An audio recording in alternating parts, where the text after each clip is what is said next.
The 3-3 Dallas Cowboys play on Sunday Night Football against the 3-3 Philadelphia Eagles inside the AT&T Stadium.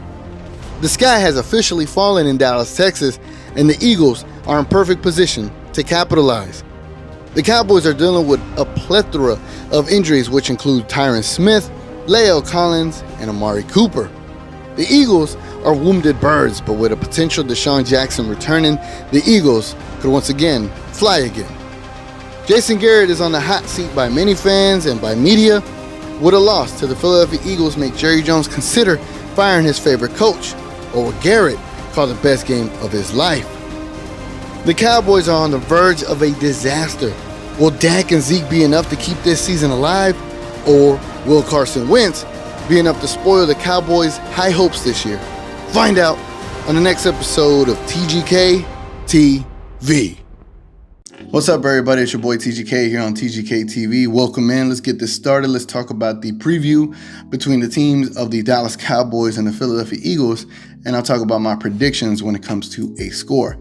But before we get started, I want to show you a little flashback of a video that I did on this channel a whole year ago when I predicted the 2018 record and the things that I said then. I'm real sure of my thoughts on the upcoming season. I don't see it being any way productive as far as on-field success, but I do see a brighter future in the works. If we have a horrible season as far as the record that I am suggesting we're going to end up having, which is 5-11, I will not see a head coach by the name of Jason Garrett being the head coach of the Dallas Cowboys moving forward. Mind you, that is a great thing. So if we have this horrible season I'm predicting we're going to have, and normally my predictions are about 87% on point, then the following year we're going to be on point, and then we finally going to have a real coach. So as you can see, I had a poor record predicted, and it was coming to fruition. We were 3-5, and then we made a trade for Amari Cooper and, ruined the whole prediction.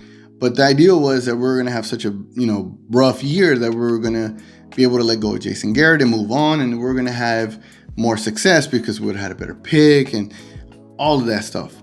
But here we are now, a 3-3 team, and everyone is talking about firing Jason Garrett all of a sudden. Even though it's been a thing, a topic of conversation, that train has came and that train has sailed, and Jason Garrett is going to stay here as long as Jerry Jones wants him. If he loses to the Philadelphia Eagles, I guarantee you he's not getting fired. But if you were to tell me that, hey, if we lose to the Eagles, Jerry Jones will fire him, I will say then we need to lose, and we need to lose ASAP. But that's not going to happen. This team is going to play hard. This team is going to give you what they got. And what that is, I don't know anymore. This team does not have an identity. This team isn't what we thought they were coming into the year. And I've been saying this every single week that this defense doesn't look right. Everybody's like, no, they look good. Like, oh, okay. Something's wrong with this team. No, they look good. Oh, all right. We lose to the Saints. Hey, we're going to be fine. We're going to be fine. Oh, okay. I guess we're going to be fine. We get destroyed by the Packers. We're going to be fine. We got the Jets. And we lose to the Jets. Literally every single week when we face somebody, whether it's the Saints, the Packers, or the Jets, go and watch my videos. And I literally said, I don't know this team as far as the Cowboys. We might lose this game, right? I literally said it about the Jets. I said this feels like a trap game when it shouldn't be a trap game when we lost 2 games. When you lose 2 games, you shouldn't feel trapped. Yet it was a trap game. Let me get into this whole Cowboys versus Eagles thing. Before we do that, though, y'all saw how the game went? Y'all saw how Dak Prescott played in that game? He had what did he have, like a 70-something quarterback rating? I think he played fine for the situation he was in. No number 1 receiver, no left tackle or right tackle. I thought he played well. The thing is, let's say he does get that $40 million contract. I think that's how the team would look. Like, we won't have enough money to get a really stud left tackle or right tackle, and we won't have that kind of money to get a number 1 wide receiver, unless all of the money goes to the offense and we just don't spend any money on the defense. But we spent money on the defense, so yeah, just kind of wanted to throw that out there. That looked like a a sample size of what our team could look like, say Dak gets this huge, massive deal. I digress. Let's move on. So the Philadelphia Eagles, they got their ass destroyed by Kirk Cousins. I don't want to hear anything about Kirk Cousins anymore as far as the comparisons with Dak Prescott and his contract. Kirk Cousins lit their ass up and he performed his ass off. Kirk Cousins needs to get a little respect around here. We disrespect that man, and he has no connection with us other than being a Washington Redskin. That man is a good quarterback. I need to quit hating on that guy. Anyway, the Cowboys have lost 3 in a row. And before the year started, I said that this game is a game that the Cowboys are going to lose. People jumped in my comments on that video like, you're crazy for even thinking that the Eagles are going to beat the Cowboys at home. And now I have to stick to that. I think the Eagles are going to beat the Cowboys. I think Carson Wentz is going to have one of those games where he shows up and he shows the national world what he's made of, and it's going to be enough to beat us because what do we got on defense right now?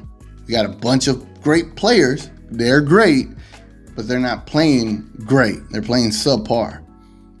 And as far as our offense, if we don't have Tyron Smith and if we don't have Leo Collins, we already don't have Amari Cooper, who is that going to throw it to?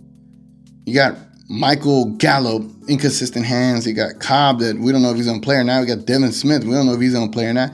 You got Wilson, who have made a few good plays. You had Tavon Austin, which isn't something to, go home and write about. It's crazy. I feel like this team is depleted as far as what we have. And left tackles and right tackles changes everything. It changes everything about the game.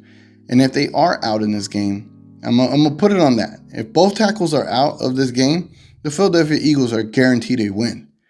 Now, if one of them plays, Tyron Smith or Leo Collins, then I feel a little bit better about the Cowboys' chances.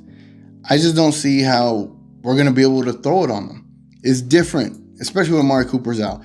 Now that Amari Cooper's out, what wide receiver is going to have the talent that a Stephon Diggs or Adam Thielen has with the Vikings? Also, with a quarterback that would actually throw it to them in that scenario. I don't know if Michael Gallup after last week, if he's going to be able to, recover from that and bounce back and have a great performance. And I don't know if Dak is even confident enough to throw it if there's a seam. But also, I don't even know if this coaching staff is willing to call plays that has Dak throwing it that far down the field.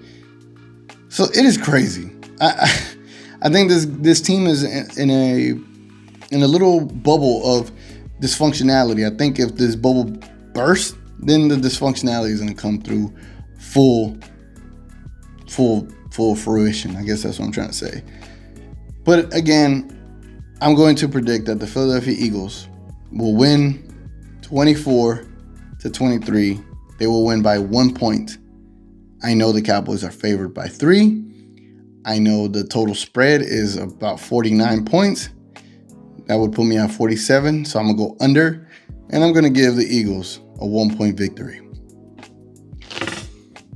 I mean, can you blame me? I literally said they were going to win before the year started, and now we're in this situation where we lost 3 in a row, and the Eagles aren't necessarily as banged up as we are, and they have a good quarterback and a head coach that is willing to go out there and damn near guarantee a win.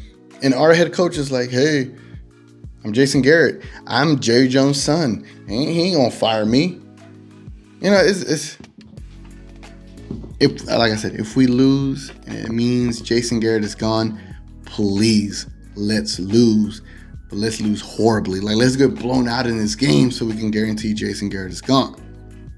But overall, I don't think the Cowboys are gonna have enough. Say those 2 tackles are out, I don't think we have much of a chance to be able to win this game unless Zeke comes back and he's playing like he was when he was a rookie.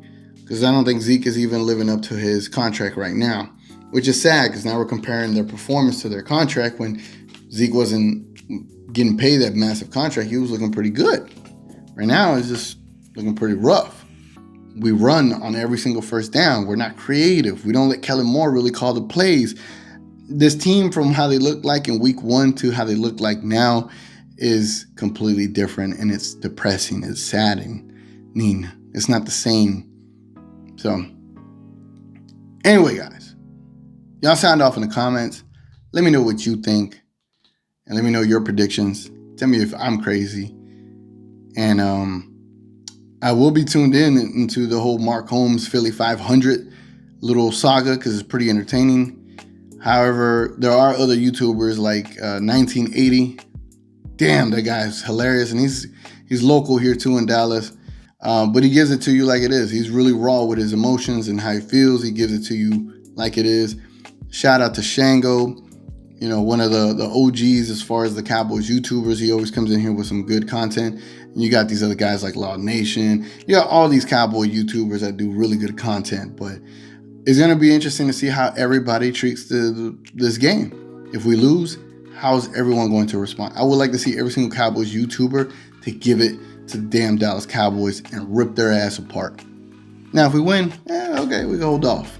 But I think the Cowboys deserve some heavy criticism by the entire fan base if we do lose this game. It's been your boy TGK, and I'm going to catch y'all on the next one.